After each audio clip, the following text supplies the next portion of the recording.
Japan for decades has been synonymous with pacifism. Its constitution, adopted after World War II, renounces war as a sovereign right.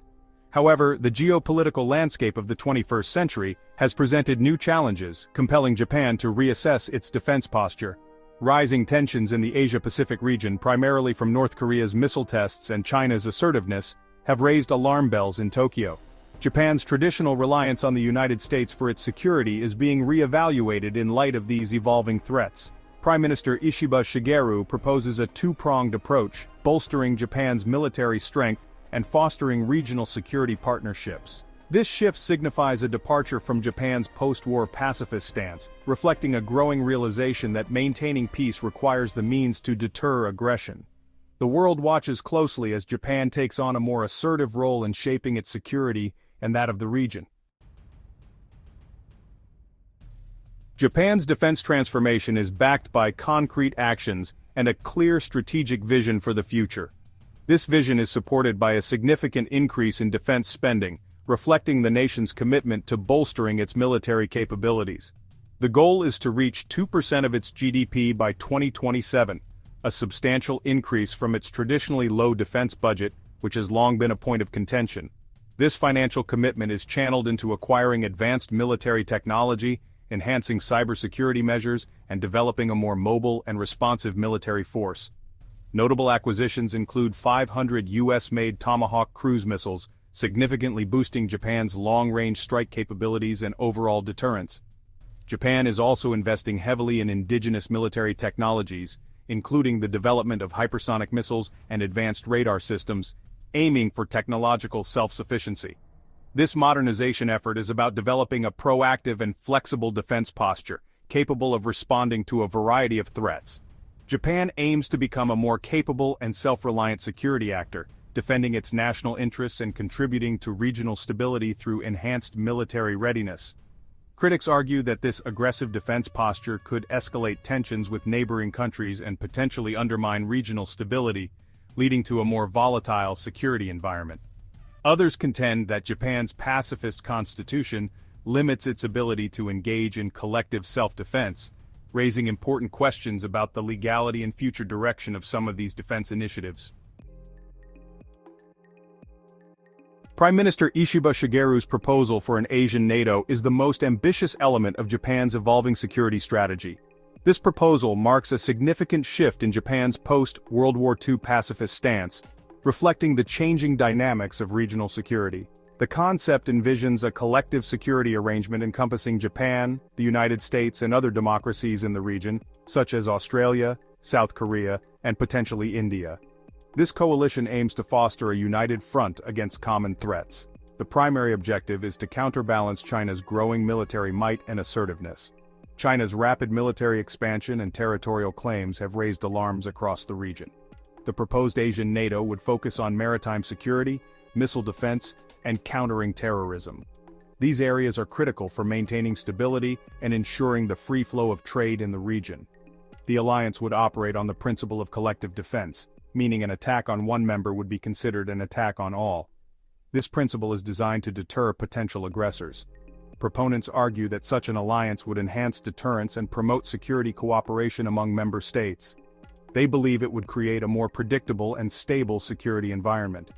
Critics argue that it risks escalating tensions with China, potentially leading to a regional arms race. They warn that this could destabilize the region and provoke unintended consequences. The question of whether such an alliance would enhance regional security or exacerbate tensions remains a subject of intense discussion.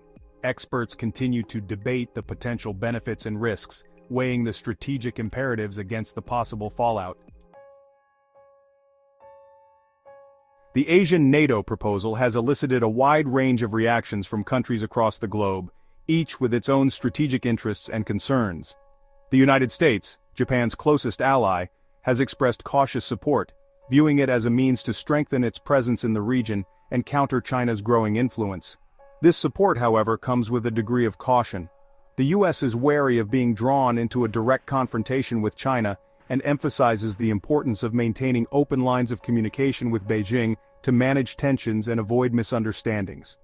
China has voiced strong opposition, perceiving the proposal as a direct threat to its regional interests and a strategic move to contain its influence.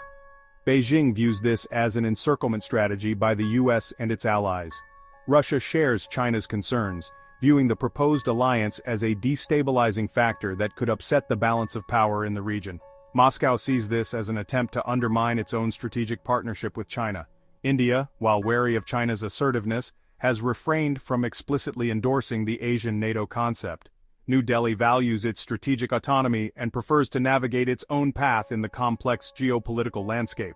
Similarly, ASEAN members have adopted a cautious approach, seeking to avoid taking sides in the escalating rivalry between the US and China.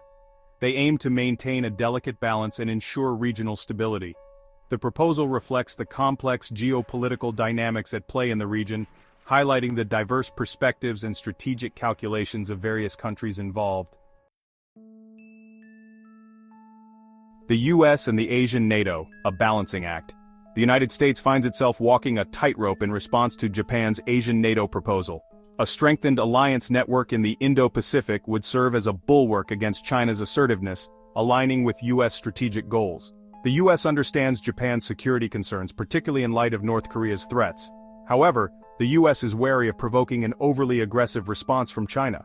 Washington's support for the Asian NATO is likely to be measured, focusing on enhancing existing security arrangements rather than creating a formal NATO-like structure. The US will encourage Japan to take on a more proactive security role while pursuing diplomatic channels to manage tensions with China.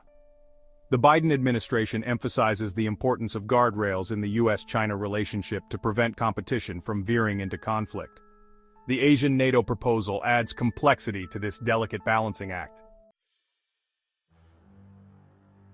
China's stance, opposition, and apprehension. China views the Asian NATO proposal with deep suspicion and apprehension.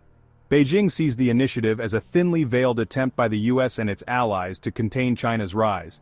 From China's perspective, the Asian NATO is a provocative move that could destabilize the region. China has warned against the formation of such an alliance, accusing the US of stoking tensions. Beijing advocates for great power relations based on mutual respect and cooperation. China has indicated its willingness to take countermeasures, including strengthening its military presence and leveraging its economic clout. The proposal has become a focal point of the intensifying strategic competition between the US and China, and Russia's perspective, a challenge to regional influence. Russia views the Asian NATO proposal with similar suspicion as China. Moscow sees the initiative as a challenge to its regional influence and a potential threat to its security interests. Russia and China have been deepening their strategic partnership in response to US containment efforts. The Asian NATO proposal is further evidence of the US's destabilizing role in the region.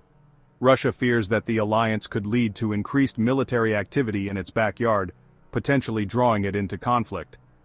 Moscow will likely respond by bolstering its military capabilities and strengthening diplomatic ties with countries wary of the alliance. India and ASEAN, navigating the new geopolitical landscape.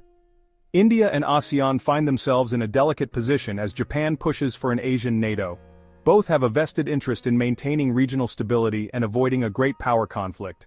India, with its border dispute with China and growing partnership with the US, is wary of explicitly endorsing the Asian NATO concept. New Delhi values its strategic autonomy and is hesitant to join any alliance that could limit its foreign policy options. However, India recognizes the need to counterbalance China's influence and is likely to strengthen security cooperation with like-minded countries. ASEAN members are treading cautiously, seeking to maintain neutrality in great power rivalries. The Asian NATO proposal presents both opportunities and challenges for ASEAN, and the bloc is likely to adopt a wait-and-see approach. The future of Asian security, a delicate balance. The Asian NATO proposal has injected uncertainty into the security landscape of the Asia-Pacific region. Proponents argue that the alliance would enhance deterrence and stability, while critics warn of the risks of escalation. The future of Asian security hinges on how key players navigate this evolving geopolitical terrain. The US must carefully calibrate its approach to avoid provoking an aggressive response from China.